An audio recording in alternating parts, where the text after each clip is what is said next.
Hello guys, this is Zoologist AK and I am here with another topic that is sliding clamp. And these sliding clamp present in almost all type of organism like virus, bacteria, eukaryotic like yeast, etc. So here I am going to talk about two types of sliding clamps. First is beta sliding clamp that is present in case of prokaryotes or bacteria. Second is PCNA that is proliferating cell nuclear antigen sliding clamp in eukaryotes. Sliding clamp is a very important protein complex that play major role during replication process. So our today's aim is to understand the mechanism of the sliding clamp in replication process. There are other functions also of the sliding clamp like it regulate chromatin remodeling and it also other proteins also bind to it like topoisomerase gyrase like primase. Different types of enzyme bind to this sliding clamp when they act on the particular DNA molecule. So it has multiple function, but here our aim to study sliding clamp is to understand the replication process or how does it affect the processivity of DNA polymerase. So let's begin. So why we are studying about sliding clamp, क्योंकि जब chromatin DNA replication होता है तो उस time पे बहुत सारे multiple जो प्रोटीन होते हैं वो क्या करते हैं, बाइंड करते हैं रेप्लिकेशन फोर्क के। जैसे कि हमें पता है कि जब डबल स्टैंडर्ड जो डीएनए उसको सिंगल स्टैंड में कन्वर्ट करने के लिए यहाँ पे हेलिकेज एंजाइम बाइंड होते हैं ताकि वो टेम्पलेट स्टैंड में कन्वर्ट हो सके। तो हेलिकेज है, प्राइमर फॉर्म करने के लिए प्राइमेज बाइंड होगा, और भाई अदर एंजाइम जैसे आरएनए पॉलीमरेज है, डीएनए पॉलीमरेज है जो सिंथेसाइज करेगा न्यू स्ट्रैंड को। तो डिफरेंट एंजाइम्स होंगे, और भाई जो सुपर हेलिसिटी को मेंटेन करेंगे जैसे कि टोपोइसोमरेज गायरेज। तो डिफरेंट प्रोटीन कॉम्प्लेक्स बाइंड होने नेसेसरी हैं रेप्लिकेशन फोर्क पे ड्यूरिंग रेप्लिकेशन प्रोसेस। तो ये जो डीएनए स्लाइडिंग कॉम्प्लेक्स क्लैम्प होता है ये इंपॉर्टेंट रोल प्ले करता है असेंबली करने में इन डिफरेंट प्रोटीन्स की डीएनए मॉलिक्यूल पे। और ये बहुत ही इम्पोर्टेंट प्रोटीन है, तो इनकी बाइंडिंग बस इस स्लाइडिंग क्लैम्प से बाइंड करके ही हो पाती है। इस वजह से ये एक इम्पोर्टेंट मैकेनिज्म है which we are going to study today. And इस स्लाइडिंग क्लैम्प के मैकेनिज्म को आइडेंटिफाई करके डिफरेंट साइंटिस्ट ने वो इनहिबिटर भी आइडेंटिफाई किए हैं जो इस स्लाइडिंग क्लैम्प को इनहिबिट करते हैं। जैसे बीटा क्लैम्प प्रोकैरियोट्स में प्रेजेंट होता है तो उसको इनहिबिट क्या करेंगे, और पीसीएनए जो कि यूकैरियोट्स में प्रेजेंट होता है तो उसको कौन से जो मॉलिक्यूल हैं वो इनहिबिट करेंगे। क्योंकि जब ये स्लाइडिंग क्लैम्प पे इनहिबिट हो जाएगा तो रेप्लिकेशन भी इनहिबिट हो जाएगा। तो ये बहुत सारी ड्रग्स में और एंटी कैंसर ड्रग्स बनाने में ये मैकेनिज्म यूज़ किया जाता है। क्योंकि जैसे कि हम जानते हैं कि जो कैंसर सेल होती हैं वो रेप्लिकेट करती रहती है। रेप्लिकेट कैसे होती है कि जैसे हम बोलते हैं कि माइटोसिस होता रहता है, तो डिवीजन होता है, तो जितने भी डिवीजन होंगे हर सेल में इंटरफेज आएगी, फिर एस फेज आएगी, उसमें डीएनए सिंथेसाइज करना पड़ेगा क्योंकि रेप्लिकेट करेगी सेल तो उसको अपना जीनोम कॉपी करना पड़ेगा। तो उस टाइम पे जो ये स्लाइडिंग क्लैम्प फंक्शन में आते हैं रेप्लिकेशन के टाइम पे, क्योंकि डिफरेंट प्रोटीन कॉम्प्लेक्स को ये बाइंड करते हैं प्राइमर टेम्पलेट कॉम्प्लेक्स पे और डीएनए मॉलिक्यूल पे। तो अगर इन स्लाइडिंग क्लैम्प को इनहिबिट कर दिया जाए कैंसर सेल्स में या इन्फेक्शियस डिजीज़ में तो हम उसको क्योर कर सकते हैं।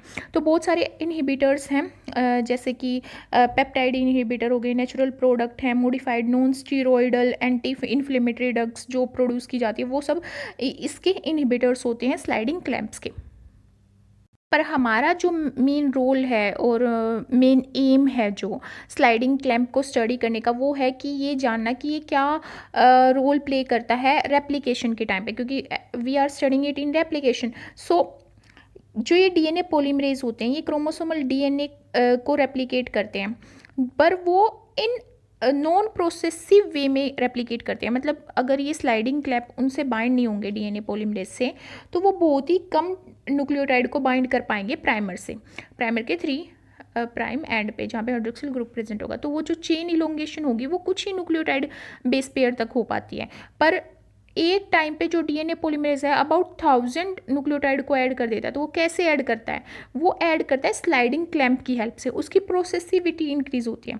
तो इसीलिए हम यहाँ पे स्लाइडिंग क्लैम्प की स्टडी करने जा रहे हैं।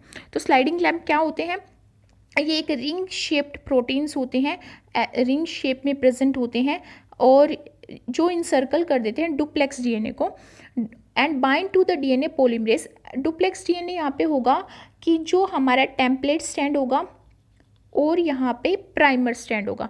तो टेम्पलेट प्राइमर के जंक्शन पे ये बाइंड करते हैं जहाँ पे डीएनए पॉलीमरेज ऑलरेडी बाइंड है, और उसको कहाँ पे बाइंड कर देते हैं, पॉलीमरेज को ये बाइंड कर देते हैं डीएनए टेम्पलेट्स पे, और उसकी डिसोसिएशन को ये प्रिवेंट करते हैं और उसको प्रोवाइड करते हैं हाई प्रोसेसिविटी। यहाँ पे हाई प्रोसेसिविटी का मतलब है कि डीएनए पॉलीमरेज 1 सेकेंड में कितने डाइन्यूक्लियोटाइड्स को बाइंड कर रहा है। तो वो कैसे बाइंड करेगा मल्टीपल न्यूक्लियोटाइड को, जब आगे मूव करेगा, जैसे कि टेम्पलेट है, पूरा ही टेम्पलेट तो कॉपी करना है ना डीएनए पॉलीमरेज को एक न्यू स्ट्रैंड में कंप्लीमेंट्री बेस पेयरिंग के थ्रू, तो वो यहाँ से यहाँ भी मूव करेगा। तब वो जो मूव कर रहा है, स्लाइडिंग कर रहा है, उस टाइम पे वो टेम्पलेट से डिसोसिएट ना हो और ज़्यादा से ज़्यादा डीएनटीपीज को क्या करे, ऐड करे। और ये किसके थ्रू हो पाएगा, स्लाइडिंग क्लैंप के थ्रू। तो वो क्या कर रहा है, उसकी प्रोसेसिविटी को इंक्रीज कर रहा है। So this sliding clamps doesn't assemble itself around DNA, but it loaded onto DNA in a ATP dependent mechanism by clamp loader complex. Clamp loader complex एक प्रोटीन कॉम्प्लेक्स है जो ATP को बाइंड करके और उसका हाइड्रोलाइसिस करके load करता है इस स्लाइडिंग क्लैंप को प्राइमर और टेम्पलेट जंक्शन पे, जहाँ पे हमारा डीएनए पॉलीमरेज बाइंड होगा। डीएनए पॉलीमरेज के साथ टेथरिंग करके ये डीएनए पॉलीमरेज को भी लोड कर देता है और उसको बाउंडिंग स्टेट में रखता है प्राइमर और टेम्पलेट जंक्शन पे। DNA sliding clamp in all organism share एक कॉमन आर्किटेक्चर, क्योंकि ये बहुत ही कंजर्व सीक्वेंस है जो डीएनए जो जीन इसको कोड करते हैं स्लाइडिंग क्लैंप कॉम्प्लेक्स को और इसके डिफरेंट डोमेन्स को, वो कंजर्व हैं। दे आर मल्टी डोमेन और बहुत सारे डोमेन फॉर्म करता है ये। जब ये रिंग स्ट्रक्चर बनाता है, डोनट शेप्ड स्ट्रक्चर बनाता है, तो उस टाइम पे ये बहुत सारे डोमेन बाइंड करता है। किसी में हेक्सा, किसी में डाई, किसी में ट्राई, तो ये बहुत सारे डोमेन्स होते हैं, तो मल्टी डोमेन्स होते हैं। Multimeric protein that form a toroidal structure with an 35 angstrom and consist central pore large enough to accommodate. जैसे कि मैंने बोला कि इसका जो स्ट्रक्चर होता है वो डोनट शेप्ड होता है और रिंग शेप्ड होता है, तो वो इतना लार्ज होता है कि वो डुप्लेक्स डीएनए को ईजिली अकोमोडेट कर लेता है। इनफैक्ट 2 वाटर मोलिक्यूल को भी वो अपने अंदर अकोमोडेट कर देता है। It is lined with positively charge side chain, और वो जो पॉजिटिवली चार्ज साइड चेन है वो 2 amino acid, mainly 2 amino acid के थ्रू लाइन कर रखी होती है। फर्स्ट है लाइसिन, सेकेंड इज आर्जिनिन। जब हम बीटा स्लाइडिंग क्लैंप की बात कर रहे हैं तो मैंने बोला कि हम 2 टाइप्स के स्लाइडिंग कॉम्प्लेक्स की बात करेंगे, क्योंकि हम रेप्लिकेशन, बैक्टीरियल रेप्लिकेशन भी स्टडी करेंगे और यूकैरियोटिक की, और हम ये भी स्टडी करेंगे कि दोनों में डिफरेंस क्या है दोनों के रेप्लिकेशन में। जैसे ऑलरेडी हम एक पॉइंट स्टडी कर चुके हैं कि दोनों के डीएनए पॉलीमरेज में डिफरेंस होता है, डिफरेंट सब यूनिट प्रेजेंट होती हैं, डिफरेंट एक्टिविटी होती हैं, तो ऐसे ही उनमें स्लाइडिंग कॉम्प्लेक्स भी अलग होता है। बीटा स्लाइडिंग कॉम्प्लेक्स प्रेजेंट होता है प्रोकैरियोट्स में, और पीसीएनए स्लाइडिंग क्लैंप प्रेजेंट होता है यूकैरियोट्स के केस में। So let us understand difference in between both. तो ये जो हमारा बीटा सब जो आरएनए पॉलीमरेज 3 होता है, उसकी बीटा सब यूनिट प्रेजेंट होती है बैक्टीरियल स्लाइडिंग क्लैंप में। इसीलिए हम इसको बीटा क्लैंप बोलते हैं, और ये स्टेबल डाइमर की फॉर्म में प्रेजेंट होता है, डाइमरिक स्टेट में प्रेजेंट होता है। और ये टॉर्क कॉम्प्लेक्स को क्या करता है, बाइंड करता है और असेंबल करता है प्राइमर जो टेम्पलेट जंक्शन है उसके अराउंड। ये किसको बाइंड करता है, टॉर्क कॉम्प्लेक्स को, जो हम ऑलरेडी स्टडी कर चुके हैं कि जो हमारा डीएनए पॉलीमरेज 3 होता है उसमें 10 सब यूनिट होती हैं, जिसमें से एक होती है हमारी टॉर्क। तो वो टॉर्क जो सब यूनिट है उसको बाइंड करके ये एक स्टेबल मतलब जब ये अपना डायमरिक स्टेज में आता है तो इसको स्टेबल कॉम्प्लेक्स फॉर्म करना होता है। उस टाइम पे ये असेंबली करता है टॉर्क कॉम्प्लेक्स की। PT here stand for primer and template junction.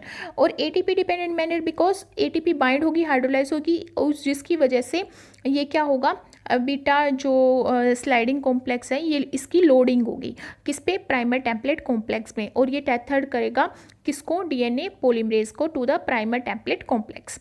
और पीसीएनए क्या है, पीसीएनए फॉर्म करता है एक स्टेबल होमोट्राइमर। एक डिफरेंस हो गया यहाँ पे कि इसमें क्या प्रेजेंट होता है, ये डाइमरिक फॉर्म में होता है, ये ट्राइमरिक फॉर्म में होता है। तो जो पीसीएनए है वो स्टेबल ट्राइमरिक होता है। यहाँ पे जो रेप्लिकेशन फैक्टर है CRFC, यहाँ पे R stand for replication, F stand for factor, C stand for C। Replication factor C utilize the energy from ATP hydrolysis to assemble in trimeric PCNA state around duplex DNA at PT junction. इसने बोला है कि यहाँ पे एक replication factor present होता है eukaryotes के केस में, जिसको हम रेप्लिकेशन फैक्टर C बोल रहे हैं। उसको जरूरत होती है ATP हाइड्रोलाइसिस। वो ATP हाइड्रोलाइसिस करके एनर्जी को यूज़ करता है, ट्राइमेरिक स्टेट में बाइंड करता है किससे, प्राइमर टेम्पलेट जंक्शन पे जो लेगिंग स्ट्रैंड में प्रेजेंट होगा, और लेगिंग स्ट्रैंड पे बाइंड करेगा ये, क्योंकि ये ओकाजाकी फ्रेगमेंट्स की सिंथेसिस के टाइम पे ये इन्वॉल्व होता है PCNA sliding complex. PCNA is interact with 2 DNA polymerase delta and epsilon with protein involve in Okazaki fragment maturation. ऐसा क्यों होता है कि जो PCNA है वो सबसे पहले जब यूकैरियोट्स का जब रेप्लिकेशन होता है, तो जब प्राइमर बाउंड होता है तो उसके थोड़े से स्ट्रैंड को जो मूव करता जो प्राइमर फॉर्म करता है वो कौन फॉर्म करता है, पॉलीमरेज अल्फा। यूकैरियोट्स के केस में पॉलीमरेज जब अल्फा ऑलरेडी सिंथेसाइज कर देता है प्राइमर, उसके बाद बाइंड होता है हमारा डेल्टा एंड एप्सिलॉन, क्योंकि एक लेगिंग स्ट्रैंड सिंथेसाइज करता है और एक लीडिंग स्ट्रैंड सिंथेसाइज करता है। इसीलिए यहाँ पे PCNA किसके साथ इंटरेक्ट करता है, 2 DNA पॉलीमरेज के साथ इंटरेक्ट करेगा in case of eukaryotes, delta and epsilon, क्योंकि वहाँ पे लेगिंग स्ट्रैंड को अदर एंजाइम सिंथेसाइज करता है और लीडिंग को अलग, इसीलिए यहाँ पे वो 2 से बाइंड कर रहा है। जो ओकाजाकी फ्रेगमेंट की मैचुरेशन में जरूरत होगी उनसे भी बाइंड करेगा, जैसे लाइगेज है, फ्लैप एंडोन्यूक्लियस फर्स्ट है, FEN here stand for flap endonuclease first. Protein ये DNA रिपेयर में जरूरत होती है इनकी, क्योंकि लाइगेज बाइंड कर देता है ओकाजाकी फ्रेगमेंट को, एंडोन्यूक्लियस अंदर से कट कर देगा अगर रोंग न्यूक्लियोटाइड बेस पेयर प्रेजेंट होगा तो इन प्रोटीन्स की बाइंडिंग करके ये इनको लोड करता है और टेथर करता है DNA मोलिक्यूल से। और अदर DNA रिपेयर एंजाइम्स के साथ भी ये बाइंड करता है, जैसे एप्यूरिनिक और एपिरिमिडिनिक एंडोन्यूक्लियस होंगे, और जेरोडर्मा पिगमेंटोसा G के साथ बाइंड करेगा। Other cell cycle regulator like P21 के साथ ये बाइंड करेगा, जो कि साइक्लिन इंडिपेंडेंट काइनेज के साथ बाइंड के इनहिबिटर की तरह एक्ट करते हैं P21। तो this was the first difference between PCNA and beta जो स्लाइडिंग क्लैम्प है in case of prokaryotes. Second point is beta clamp interact with polymerase third. हम समझ चुके हैं ये पॉलीमरेज थर्ड के साथ इंटरेक्ट करता है, ये डेल्टा और एप्सिलॉन, पॉलीमरेज डेल्टा और पॉलीमरेज एप्सिलॉन के साथ इंटरेक्ट करता है। Protein involve in DNA repair, और यहाँ पे ये हमने स्टडी कर लिया कि किन किन प्रोटीन्स के साथ ये इंटरेक्ट करता है PCNA। यहाँ पे जो बीटा क्लैम्प है वो इंटरेक्ट करता है in DNA repair enzyme like polymerase second and polymerase fourth and cell cycle regulator like DNA and other proteins. PCNA play essential role in chromosomal DNA replication, जैसे कि हमने पढ़ लिया, क्योंकि बहुत सारे प्रोटीन्स को के कॉम्प्लेक्स को ये बाइंड कर रहा है, रेप्लिकेशन फोर्थ पे रिपेयर कर रहा है, रिकम्बिनेशन प्रोसेस कर रहा है, और अदर जो सेलुलर प्रोसेस होती है जैसे ट्रांसलेशन सिंथेसिस है वो भी ये करता है। PCNA एक ट्राइमेरिक प्रोटीन है और बीटा क्लैम्प एक डाइमेरिक प्रोटीन है। Other difference are, let us understand that first point, that is interaction. तो जो DNA क्लैम्प होता है, DNA क्लैम्प का जो पॉइंट होता है जहाँ से वो डायरेक्शन करता है कि इस डायरेक्शन में सिंथेसाइज होगा हमारा जो न्यू स्ट्रैंड है DNA का, उसको बोला जाता है फ्रंट फेस क्लैम्प। जो क्लैम्प लोडिंग कॉम्प्लेक्स है उसको वो फेस जो सिंथेसाइज करता है और पॉइंट आउट करता है कि किस डायरेक्शन में DNA सिंथेसाइज करना होगा, वो होता है फ्रंट फेस, उसको फ्रंट फेस कहते हैं। और उसी से आगे डिफरेंट जो प्रोटीन है वो इंटरेक्ट करते हैं और डिफरेंट पार्टनर जो आगे इंटरेक्ट करते हैं। तो वो बैक्टीरिया के केस में, और उसमें क्या होता है, हाइड्रोफोबिक स्ट्रक्चर प्रेजेंट होता है, और वो प्रेजेंट होगा बैक्टीरिया में और बीटा क्लैम्प में डोमेन सेकंड और डोमेन थर्ड पे, और यूकैरियोट्स के केस में वो प्रेजेंट होगा डोमेन फर्स्ट पे और डोमेन सेकंड पे। यहाँ पे एल एल नहीं है, यहाँ पे सेकंड है।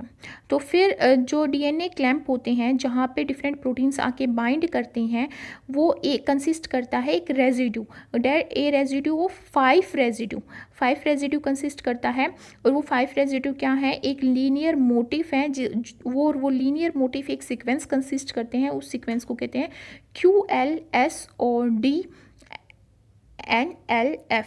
मीन्स ये जो सीक्वेंस है ये प्रेजेंट होगा उन लीनियर मोटिफ में जो कंसिस्ट किए जाते हैं 5 रेजिड्यूज़ के थ्रू। और ये 5 रेजिड्यूज़ क्या फॉर्म करते हैं, एक बाइंडिंग मोटिफ फॉर्म करते हैं जहाँ पे डिफरेंट टाइप्स के जो प्रोटीन हैं जो लोड करे जाते हैं इस लोडिंग कॉम्प्लेक्स के थ्रू डीएनए पे, जो रिपेयरिंग में हेल्प करते हैं, रेप्लिकेशन में हेल्प करते हैं, तो वो आके इस पे बाइंड हो जाते हैं। और जनरली हम इसको CBM बोलते हैं। C stand for clamp, B stand for binding, M stand for motif. तो CBM क्लैम्प बाइंडिंग मोटिफ। और अगर हम बात करें PCNA की, जो कि यूकैरियोट्स में प्रेजेंट होता है, तो इसमें प्रेजेंट होता है एक PIP motif.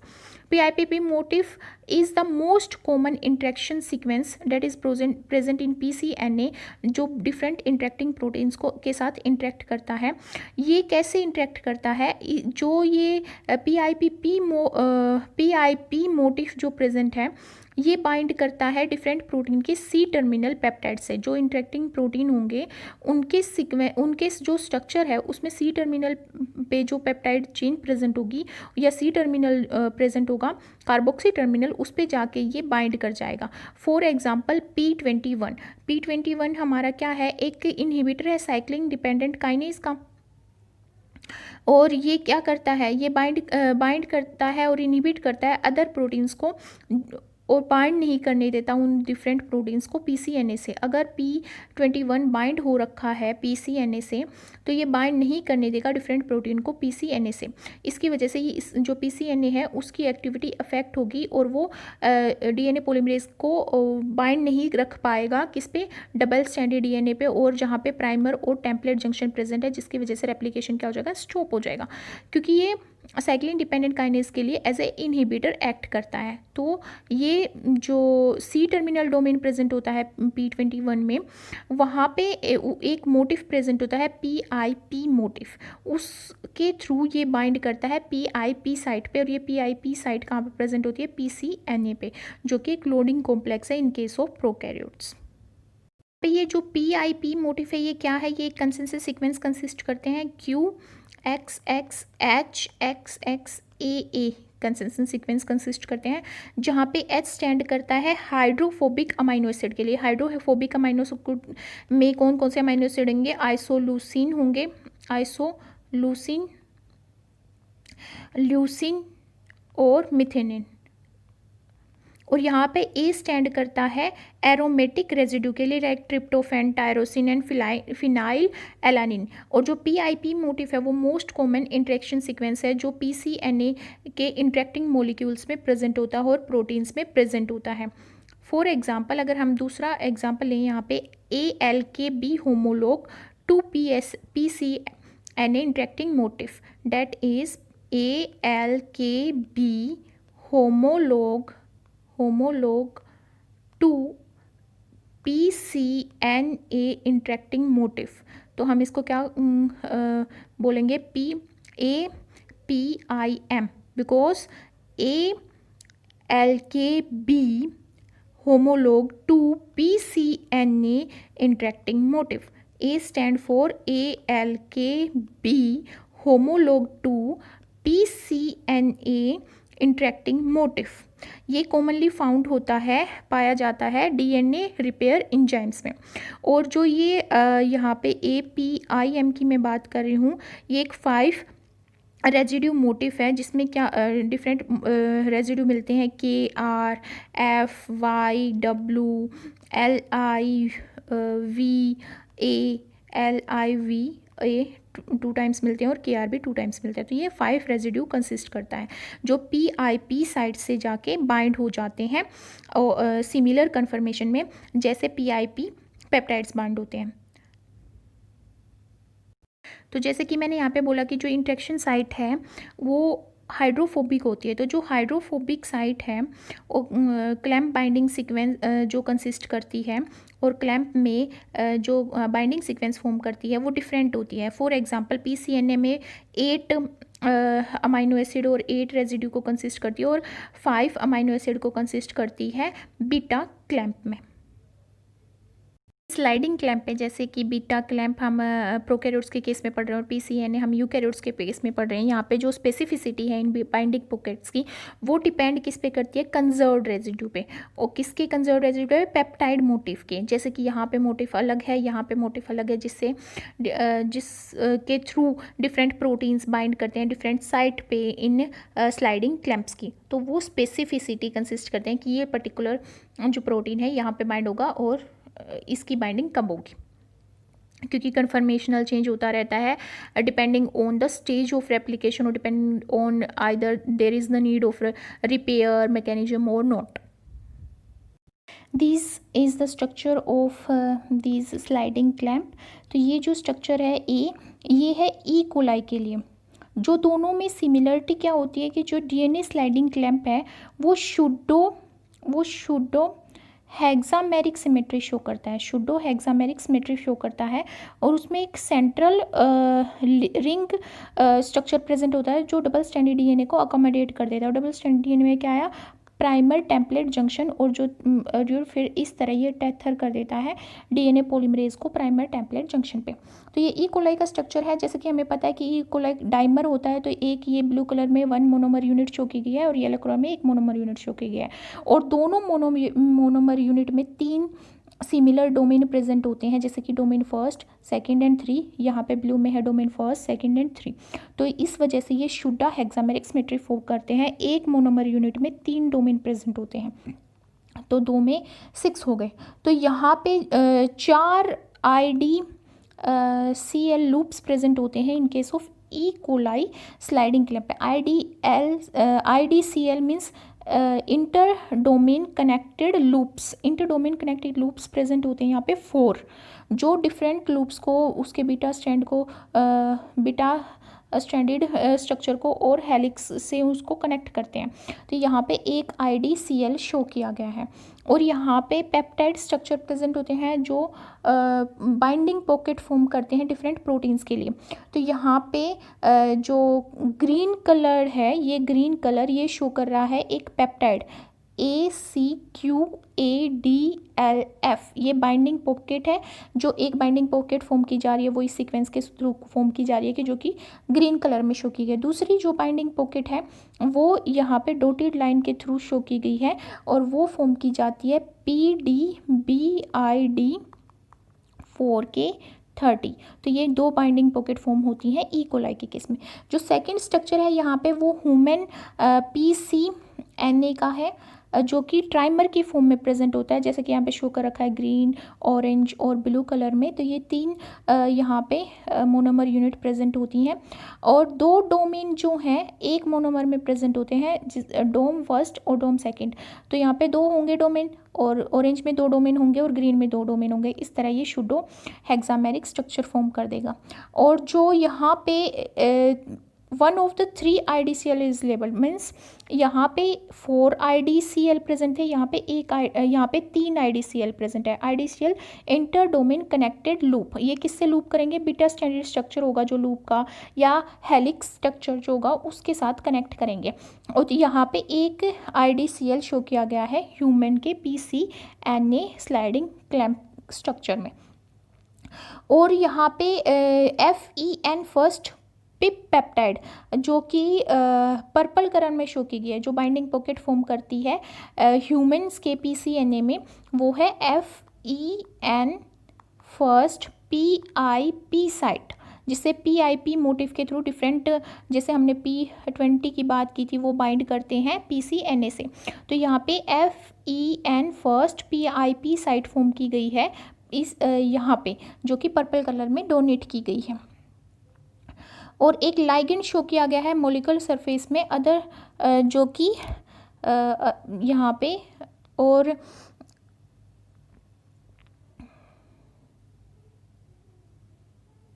Other to ligand जो शो किए गए हैं वो एज ए रिबन शो किए गए हैं, जैसे कि यहाँ पे और यहाँ पे शो किया गया है, जैसे PDBID, और ये यहाँ पे होगा first U7B।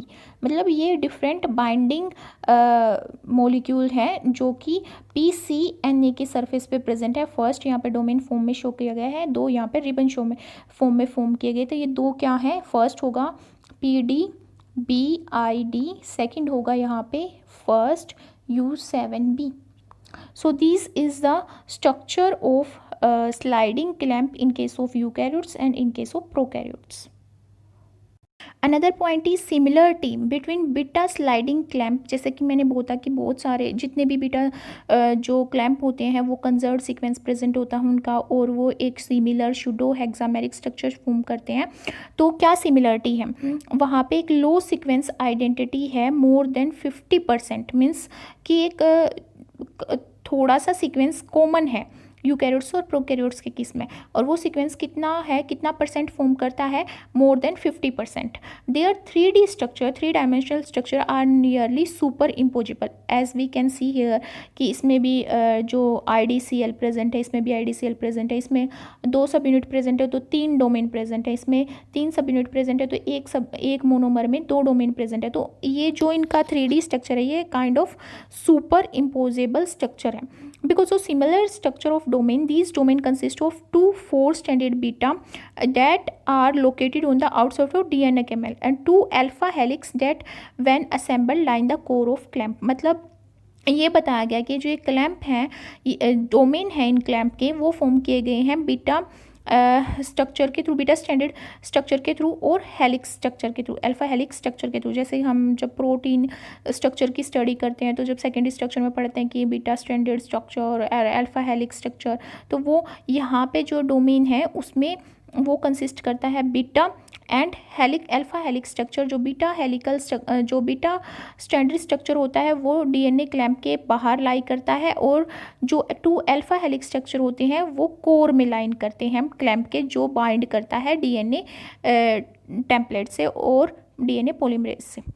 There are 3 domain in each monomer of the beta clamp dimer and 2 domain in each monomer PCN trimer, जिसके बारे में हम बात कर चुके हैं। क्रिएटिंग ए, जिसकी वजह से वो क्या क्रिएट करें, एक similar structure that is pseudo hexameric symmetry, जो सभी DNA क्लैम्प्स में प्रेजेंट होती है। तो जो ये स्लाइडिंग क्लैम्प प्रोटीन्स होते हैं ये कंजर्व पार्ट होते हैं DNA रेप्लिकेशन अपरेटस के, डिफरेंट ऑर्गेनिजम्स में प्रेजेंट होते हैं, डिराइव किए जाते हैं डिफरेंट ऑर्गेनिजम से, जैसे virus, bacteria, yeast and humans, और ये कंसिस्ट करते हैं conserve function and the structure of sliding clamp derive from these different organism. वो भी क्या होता है, कंजर्व होता है, फंक्शन भी कंजर्व है उनका और उनका स्ट्रक्चर भी कंजर्व है। यहाँ पे जो शो किया गया है, यहाँ पे स्लाइडिंग क्लैम्प रिंग शो की गया है डिफरेंट ऑर्गेनिजम्स की, काइंड ऑफ सिमिलर स्ट्रक्चर है। ये इकोलाई का है जिसमें 2 मोनोमर यूनिट प्रेजेंट होती हैं, तो एक मोनोमर यूनिट में 3 डोमेन प्रेजेंट होते हैं, जो कि यहाँ पे शो किया गया है बीटा मोनोमर, जो कि किसका है, इकोलाई का। फिर है यहाँ पे ह्यूमन का PCNA जो यहाँ पे शो किया गया है, जिसमें क्या होते हैं, 3 मोनोमर प्रेजेंट होते हैं, तो एक मोनोमर में 2 डोमेन प्रेजेंट होते हैं, इसलिए PCN मोनोमर में 2 डोमेन शो किए गए हैं। यहाँ पे जो ये कट लगा हुआ है ये शो कर रहा है कि 2 डोमेन प्रेजेंट है। और फिर ये T4 फेज़ का देखें हम, तो यहाँ पे फेज़ में क्या प्रेजेंट है हमारे, इसमें भी हमारे 3 मोनोमर यूनिट प्रेजेंट है, तो एक मोनोमर यूनिट है उसमें 2 डोमेन प्रेजेंट है, जो कि यहाँ पे शो किए गए हैं। तो kind of similar pseudo hexameric symmetry form कर रहे हैं ये डिफरेंट डोमेन्स, और इनका जो फंक्शन है वो भी कंजर्व है डिफरेंट ऑर्गेनिज्म में। The bacterial beta clamp is homodimer. Each monomer consists of 3 globular domain by yield a 6 domain ring. And it is structurally similar to trimeric ring formed by proliferating nuclear antigen, that is our PCNA, जो eukaryotes और archaea में पाया जाता है। And जो प्रोसेसिविटी factor है जो कि बैक्टीरियोफेज T4 में मिलता है और RB69 में मिलता है, इसमें क्या होते हैं, 3 मोनोमर यूनिट होते हैं और एक मोनोमर में 2 डोमेन होते हैं, तो इनका जो स्ट्रक्चर है और फंक्शन है वो कंजर्व है। ये शो कर रहा है कि जो स्लाइडिंग क्लैम्प है ये एक कंजर्व प्रोटीन कॉम्प्लेक्स है। Now let us understand the mechanism of action of sliding clamp during DNA replication. तो मैकेनिज्म क्या है स्लाइडिंग क्लैम्प का, प्रोसेसिविटी को इंक्रीज करता है। इसमें हम 2 ही पॉइंट पढ़ेंगे। फर्स्ट है कि वो कैसे इंक्रीज करता है DNA पॉलीमरेज की प्रोसेसिविटी, दूसरा पढ़ेंगे स्लाइडिंग क्लैम्प ओपन होता है और वो प्लेस कर जाता है, मतलब कि वो बाइंड कर जाता है डीएनए पे क्लैंप लोडर्स के थ्रू। ओपन और क्लोज्ड होता रहता है वो, और बाइंड कर जाता है डीएनए पे। और इसको बाइंड कौन करते हैं? Clamp loader. क्लैंप लोडर कैसे बाइंड करते हैं? एटीपी हाइड्रोलाइसिस के थ्रू। तो ये 2 पॉइंट हम स्टडी करेंगे। तो जो पहला पॉइंट है वो कहता है कि डीएनए पॉलीमरेज प्रोसेसिविटी को इंक्रीज करा। प्रोसेसिविटी की मैं पहले भी बात कर चुकी हूँ। प्रोसेसिविटी का मतलब होता है कि जो डीएनए पॉलीमरेज है वो 1 सेकंड में कितने न्यूक्लियोटाइड बेस पेयर को बाइंड कर रहा है, किस पे? जो हमारा प्राइमर है उस पे, क्योंकि प्राइमर एक्सटेंशन होगा तभी तो न्यू स्ट्रैंड सिंथेसाइज होगा। तो यहाँ पे जो अगर स्लाइडिंग क्लैंप प्रेजेंट नहीं होता तो मेनली जो डीएनए पॉलीमरेज है वो क्या बाइंड करता है? 20 to 100 बेस पेयर को बाइंड करता है अगर स्लाइडिंग क्लैंप अब्सेंट हो तो। और उसके बाद क्या है? वो डिसोसिएट होने की कोशिश करता है, किससे? टेम्पलेट से, और कम्प्लीमेंट्री बेस पेयरिंग के थ्रू और डीएनटीपीज को बाइंड नहीं कर पाता। डीएनटीपीज मतलब डीऑक्सी न्यूक्लियोटाइड ट्राइफॉस्फेट को और बाइंड नहीं कर पाता। और जो यहाँ पे अगर स्लाइडिंग क्लैंप प्रेजेंट हो तो इसकी प्रोसेसिविटी में शिफ्ट आ जाता है एकदम से। ये अबाउट 10,000 जो न्यूक्लियोटाइड है या मिलियंस ऑफ न्यूक्लियोटाइड्स को ये क्या कर देता है? बाइंड कर देता है 1 सेकेंड में। तो ये किसकी वजह से हो रहा है? स्लाइडिंग क्लैंप की वजह से हो रहा है। तो जो यहाँ पे हम स्लाइडिंग जो डीएनए पॉलीमरेज की बात करें, वो बात करें हम डीएनए पॉलीमरेज 3 की, क्योंकि इसी की कैपेबिलिटी होती है इतनी। अगर डीएनए पॉलीमरेज फर्स्ट की बात करें तो डीएनए पॉलीमरेज फर्स्ट तो 1 सेकंड में एक ही बेस पेयर को बाइंड करता है, इसलिए वो नॉन प्रोसेसिव एंजाइम है और हाईली प्रोसेसिव एंजाइम है हमारा DNA polymerase 3। So first question है how does the processivity of the DNA polymerase increase. तो यहाँ पे प्रोसेसिविटी को इंक्रीज करने का की पॉइंट है डीएनए पॉलीमरेज, जो किस पे बाइंड होगा? रेप्लिकेशन 4 पे बाइंड होगा। और वो जब रेप्लिकेशन 4 पे बाइंड होता है तो एक प्रोटीन कॉम्प्लेक्स से बाइंड होता है। वो प्रोटीन कॉम्प्लेक्स होता है हमारा स्लाइडिंग क्लैंप कॉम्प्लेक्स। और ये किस शेप में होता है? एक डोनट शेप में होता है। डोनट मतलब रिंग शेप्ड में होता है, जिसमें एक होल प्रेजेंट होता है, बीच में इतना बड़ा होल प्रेजेंट होता है कि वो डीएनए को भी इंसर्कल कर लेता है। इनफैक्ट वो 2 वाटर मॉलिक्यूल को भी फिट कर देता है, जिसकी वजह से डीएनए जो है ईजिली स्लाइड कर जाता है और जो डीएनए पॉलीमरेज ईजिली मूव कर पाता है, डिसोसिएट नहीं कर पाता टेम्पलेट से और बाइंड करता रहता है डीएनटीपीज को। फिर नेक्स्ट जो क्वेश्चन है वो है how does the association with the sliding clamp change the processivity of the DNA polymerase.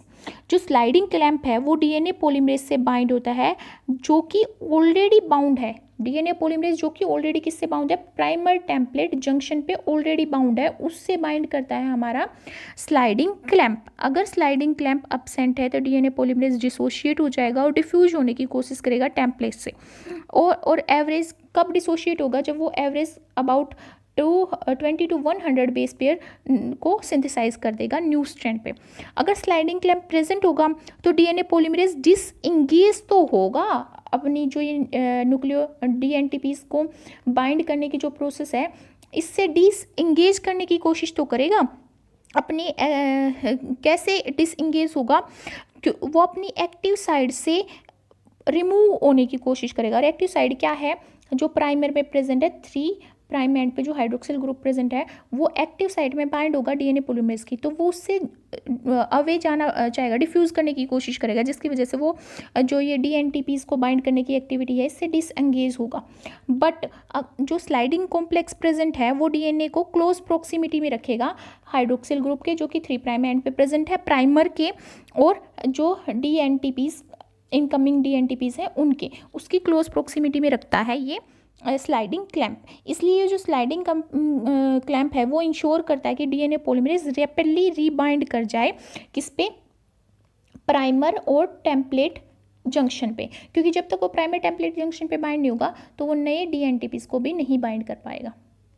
Now come to our next question. How does the sliding clamp result in initiation of replication of new strand once the double stranded DNA formation is completed by DNA polymerase? इसका कहने का मतलब है कि मान लो एक DNA जो stand है जिसपे हमारा प्राइमर प्रेजेंट है, उस प्राइमर टेम्पलेट जंक्शन पे हमारा DNA पोलीमरेज बाउंड होगा और उससे हमारा स्लाइडिंग क्लैंप भी बाइंड होगा और पूरा जो चेन थी वो सिंथेसाइज होगी। तो फिर दूसरी चेन पे कैसे ये DNA पोलीमरेज बाउंड होता है और कैसे इनिशिएट करता है दोबारा से रेप्लिकेशन को? ये स्लाइडिंग कॉम्प्लेक्स, तो ये किया जाता है चेंज करके एफिनिटी किसकी? डीएनए पॉलीमरेज की और स्लाइडिंग क्लैंप की एफिनिटी को चेंज करके, बिटवीन एफिनिटी किसके बीच में, डीएनए पॉलीमरेज के बीच में और स्लाइडिंग क्लैंप के बीच में, वो किस पे प्रेजेंट है, ये एफिनिटी किस पे प्रेजेंट है कि जो डीएनए पॉलीमरेज है वो डीएनए से बाउंड है। कौन से डीएनए से बाउंड है, उस डीएनए से बाउंड है जो प्राइमर टेम्पलेट जंक्शन की फॉर्म में प्रेजेंट है। क्योंकि जब डीएनए प्राइमर टेम्पलेट जंक्शन वाले स्टेट पे, उस डीएनए पॉलीमरेज जब प्राइमर टेम्पलेट जंक्शन पे बाइंड नहीं होता तो वो ऑलरेडी एंड पे पहुंच चुका होता है टेम्पलेट के। मान लो यहाँ पे एंड पे पहुंच गया डीएनए पॉलीमरेज सिंथेसाइज करके न्यू बेस पेयर और इलोंगेट करके न्यू स्ट्रैंड को, वो जब एंड पे पहुंच जाता है डीएनए पॉलीमरेज तो जो उसकी साइट होती है डीएनए पॉलीमरेज में डिफरेंट डोमेन प्रेजेंट होते हैं, तो वहाँ पे क्या हो जाता है, डबल स्टैंडर्ड डीएनए प्रेजेंट होता है। तो डबल स्टैंडर्ड डीएनए जब फॉर्म हो जाता है तो वो डीएनए पॉलीमरेज की कन्फर्मेशन को चेंज कर देता है। जब डीएनए पॉलीमरेज की कन्फर्मेशन चेंज हो जाती है, जब डीएनए पॉलीमरेज ओकाजाकी फ्रेगमेंट में पहुंच जाता है इन केस ऑफ यूकैरियोट्स, तो ये जो डबल स्टैंडर्ड डीएनए है वो प्रेजेंट होगा एक्टिव साइट में, किसके, डीएनए के, जिसकी वजह से डीएनए की कन्फर्मेशन चेंज हो जाएगी और पॉलीमरेज की एफिनिटी स्लाइडिंग क्लैंप के अगेंस्ट क्या हो जाएगी, रिड्यूस हो जाएगी, जिसकी वजह से डीएनए पॉलीमरेज रिमूव कर जाएगा डीएनए से और वो रेप्लिकेशन हमारा स्टॉप हो जाएगा, नई रेप्लिकेशन स्टार्ट हो जाएगा। हमारा नेक्स्ट क्वेश्चन है, once released from DNA polymerase does these sliding clamp are immediately removed from the replicated DNA? No. तो बिग नो। क्यों? क्योंकि भाई डीएनए पॉलीमरेज को ही बाइंड नहीं करवाना है स्लाइडिंग कॉम्प्लेक्स को डीएनए से, बल्कि स्लाइडिंग जो क्लैंप है उसके बहुत सारे और भी फंक्शन होते हैं। वो डीएनए रिपेयरिंग एंजाइम है, एक्सोन्यूक्लियस है, एंडोन्यूक्लियस है, और जैसे गायरेज है, टोपोइसोमरेज है, प्राइमेज है, डिफरेंट एंजाइम्स को बाइंड करता है क्या, स्लाइडिंग क्लैंप। तो उसका फंक्शन बस डीएनए पॉलीमरेज के लिए ही नहीं है कि वो डीएनए पॉलीमरेज को ही डीएनए प्राइमर टेम्पलेट जंक्शन पे बाइंड नहीं करेगा, और डिफरेंट प्रोटीन्स को भी वो बाइंड करता है। तो यहाँ इसका आंसर क्या है, नो। क्योंकि जो अदर प्रोटीन्स हैं जो एक्ट करते हैं उस साइट पे, जहाँ उस साइट पे जो अभी सिंथेसाइज हुआ है डीएनए और डबल स्टैंडर्ड डीएनए पे वो एक्ट करते हैं, वो प्रोटीन बाइंड करेंगे डीएनए से और इंटरेक्ट करेंगे डीएनए से, किसके थ्रू, इस स्लाइडिंग क्लैंप के through. For example, enzymes that assemble chromatin in case of eukaryote cells are recruited to the site of DNA replication by an interaction with eukaryotic sliding clamp, that is pCNA। और similarly eukaryotic protein जो involve होते हैं Okazaki fragment के repair में कौन कौन से होंगे, लाइगेज होंगे, टोपोइसोमरेज वगैरह ये होंगे, वो भी स्लाइडिंग क्लैंप प्रोटीन के साथ इंटरेक्ट करके बाइंड करते हैं डीएनए से जो ऑलरेडी सिंथेसाइज हो चुका है। Let us understand the activity of the sliding clamp protein in enhancing the processivity of DNA polymerase. यहाँ पे देख सकते हैं हम, ये ग्रे कलर में क्या है, हमारा टेम्पलेट है, ये ग्रीन कलर में हमारा प्राइमर है, और लाइट ग्रीन कलर में हमारा डीएनए पॉलीमरेज, और ब्लू कलर में हमारा स्लाइडिंग क्लैंप है जो कि रिंग फॉर्म में प्रेजेंट है। तो जब ये हमारा डीएनए पॉलीमरेज है, थोड़े से न्यूक्लियोटाइड बेस पेयर इसने जब ये ऑरेंज कलर में बाइंड कर दिए, अबाउट 20 बेस पेयर अप्रोक्स ये बाइंड कर देगा, तो ये डिसइंटीग्रेट होने की कोशिश करता है। क्यों करता है? डिसइंगेज होने की कोशिश करता है अपनी प्रोसेस में और अपनी एक्टिविटी में। क्यों? क्योंकि जो थोड़ा सा डबल स्टैंडर्ड डीएनए इसकी एक्टिव साइट में आ जाता है, जिसकी वजह से इसकी कन्फर्मेशन चेंज होने लगती है और ये हटने लग जाता है टेम्पलेट से।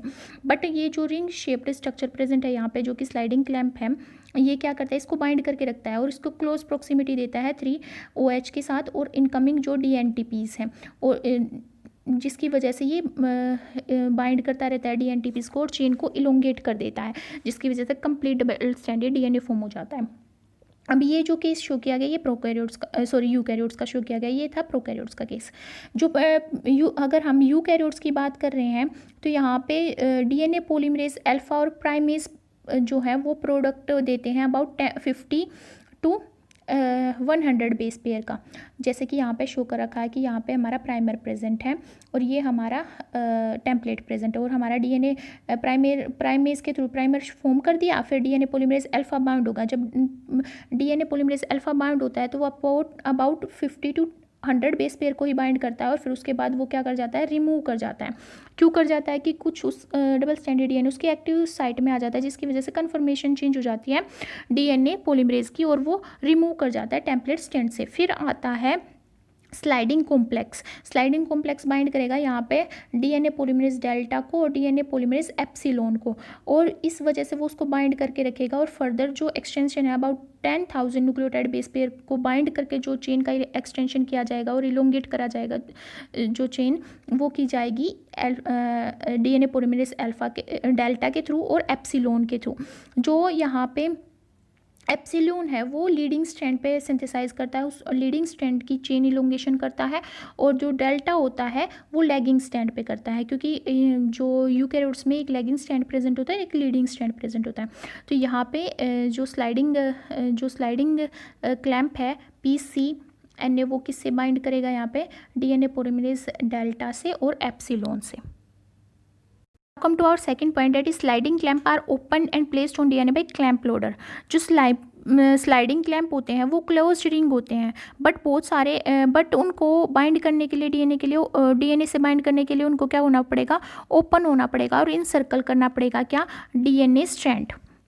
ठीक है, डीएनए स्ट्रैंड जो कि डबल हेलिक्स होगा, प्राइमर और टेम्पलेट जंक्शन शो फॉर्म कर रखा होगा। तो यहाँ पे जब उसको ओपन करना है और इन सर्कल करना है डीएनए डबल हेलिक्स को, तो कुछ स्पेशल क्लास ऑफ प्रोटीन्स यहाँ पे यूज़ किए जाएंगे, और उन स्पेशल क्लास ऑफ प्रोटीन्स को क्या कह रहे हैं यहाँ पे, स्लाइडिंग क्लैंप लोडर। क्या, स्लाइडिंग क्लैंप लोडर का नाम दिया जा रहा है क्योंकि वो लोडिंग कर रहे हैं, किसकी लोडिंग कर रहे हैं, स्लाइडिंग क्लैंप की लोडिंग कर रहे हैं। और ये जो एंजाइम है ये कपल करते हैं ATP binding and hydrolysis to the placement of the sliding clamp around primer template junction on the DNA। Let us understand कि कैसे ये ATP कंट्रोल मैनर में ये जो स्लाइडिंग क्लैंप लोडर हैं वो कैसे लोड करती हैं किसको, स्लाइडिंग क्लैंप को। तो जो ये स्लाइडिंग क्लैंप लोडर हैं ये 5 सब यूनिट कंसिस्ट करते हैं, जैसे यहाँ पे शो किया है 1, 2 और 2 पीछे होंगी इसकी बैकवर्ड डायरेक्शन में, एक मिडल में, तो ये 5 सब यूनिट हैं। और ये जो सब यूनिट हैं ये कंसिस्ट करती हैं protein, large class of protein consist करती हैं, जिसमें ATP बाइंडिंग और हाइड्रोलाइसिस साइट प्रेजेंट होती है, और उस साइट को कहते हैं AA पॉजिटिव। AA पॉजिटिव कहते हैं, AAA पॉजिटिव। ये यूज़ करती है एनर्जी ATP बाइंडिंग और हाइड्रोलाइसिस के थ्रू अल्टर कर देते हैं अपने टारगेट प्रोटीन और DNA मॉलिक्यूल को। तो जो ये AA पॉजिटिव जो स्लाइडिंग क्लैंप हैं वो फॉर्म करेंगे several different AA positive proteins के थ्रू, बट जो AA पॉजिटिव प्रोटीन कॉम्प्लेक्स हैं वह मल्टीपल कॉपी कंसिस्ट करते हैं सेम AA पॉजिटिव प्रोटीन्स की। इसका मतलब क्या है कि जैसे हम यहाँ पे देख सकते हैं कि इसकी 5 सबयूनिट है, तो 5 सबयूनिट में different AA positive site present होगी जो ATP को बाइंड भी करेगी, हाइड्रोलाइज करेगी, पर एक जो सब यूनिट है उसमें क्या होंगी, similar AA positive site present होंगी जो ATP को बाइंड भी करेंगे और उसको हाइड्रोलाइज भी करेंगी। तो यहाँ पे जो AA पॉजिटिव जो साइट प्रेजेंट है डिफरेंट यहाँ पे रेजिड्यू में और डिफरेंट सब यूनिट में स्लाइडिंग लोडर के, तो ये इनका बस ATP को बाइंड करना और हाइड्रोलाइज करने का फंक्शन नहीं होता है, डिफरेंट डाइवर्स फंक्शन होते हैं इनके। फॉर एग्जांपल ये DNA को अनवाइंड करती हैं, और यहाँ पे जैसे हम देख सकते हैं कि लोड कर रही हैं ये किसको, DNA हेलिकेज को, ताकि DNA जो है वो अनवाइंड हो जाए सबस्ट्रेट के अराउंड। फॉर एग्जांपल ORC और DNA-C यहाँ पे क्या करेंगे, वो बाइंड करेंगे और क्या कर देंगे, एज ए हेलिकेज एक्ट करेंगे और डबल स्टैंडर्ड जो DNA है उसको सिंगल स्टैंड में कन्वर्ट करेंगे, ताकि भाई वहाँ पे क्या उसके टेम्पलेट कंसिस्ट हो उसके। तो जो ये स्लाइडिंग क्लैंप लोडर हैं यूकैरियोट्स के केस में, तो इनको बोला जाता है रेप्लिकेशन फैक्टर C, जैसे होता है रेप्लिकेशन फैक्टर C, तो उसको ही बोला जाता है क्लैंप लोडर। और अगर हम प्रोकैरियोट्स की बात करें तो यहाँ पे क्या होता है, हमारा जो गामा कॉम्प्लेक्स होता है DNA पॉलीमरेज में गामा कॉम्प्लेक्स होता है, वो यहाँ पे लोड कर रहा है किसको, स्लाइडिंग क्लैंप को। तो ये कैसे लोड करते हैं, ये कैटालाइज करते हैं स्लाइडिंग क्लैंप की ओपनिंग और ये ओपनिंग कैसे करते हैं, जो क्लैंप लोडर है वो बाइंड हो जाता है ATP से, और जब वो ATP से बाउंड होता है तो वो जो क्लैंप जब बाउंड हो जाता है तो क्लैंप लोडर बाइंड कर जाता है क्लैंप के साथ भी, क्लैंप मतलब स्लाइडिंग क्लैंप के साथ भी, जैसे कि यहाँ पे शो किया गया है, यहाँ पे 5 सब यूनिट प्रेजेंट है हमारे जो क्लैंप लोडर है उसकी, फिर उससे एटीपी आके बाइंड हो जाती है। जब हमारा जो क्लैंप है, क्लैंप लोडर है, वो एटीपी से बाइंड हो जाता है तो वो स्लाइडिंग क्लैंप से भी बाइंड हो जाता है। और जब वो स्लाइडिंग क्लैंप से बाइंड हो जाता है तो जो क्लैंप जो स्लाइडिंग क्लैंप लोडर की बाइंडिंग स्लाइडिंग क्लैंप से बाइंडिंग होने के बाद ये इसको ओपन कर देता है, इस रिंग को ओपन कर देता है। कैसे ओपन करता है ये? इसको ओपन करता है सब यूनिट इंटरफेस से ये ओपन कर देता है, क्योंकि 2 सब यूनिट बाउंड हो रखे हैं रिंग में, तो उनको उसके इंटरफेस से ये क्या कर रहा है? अलग कर रहा है, जिसकी वजह से ये रिंग क्या हो रही है? ओपन हो रही है। और जब ये रिंग ओपन हो जाती है तो ये डीएनए से बाइंड कर जाती है। कैसे बाइंड करती है? ये करती है लोडर के थ्रू, क्योंकि जो लोडर है वो प्रीफरेंसली उसी से बाइंड करता है जहाँ पे प्राइमर और टेम्पलेट जंक्शन प्रेजेंट होता है। उसी डबल स्ट्रैंडेड डीएनए से बाइंड करेगा जहाँ पे प्राइमर और template as a double strand present होगा। मतलब प्राइमर टेम्पलेट जंक्शन जहाँ पे प्रेजेंट होगा प्रीफरेंसली ये जो हमारा स्लाइडिंग क्लैंप लोडर है वो बाइंड होता है, और फिर ये बाइंड कर देता है स्लाइडिंग क्लैंप को।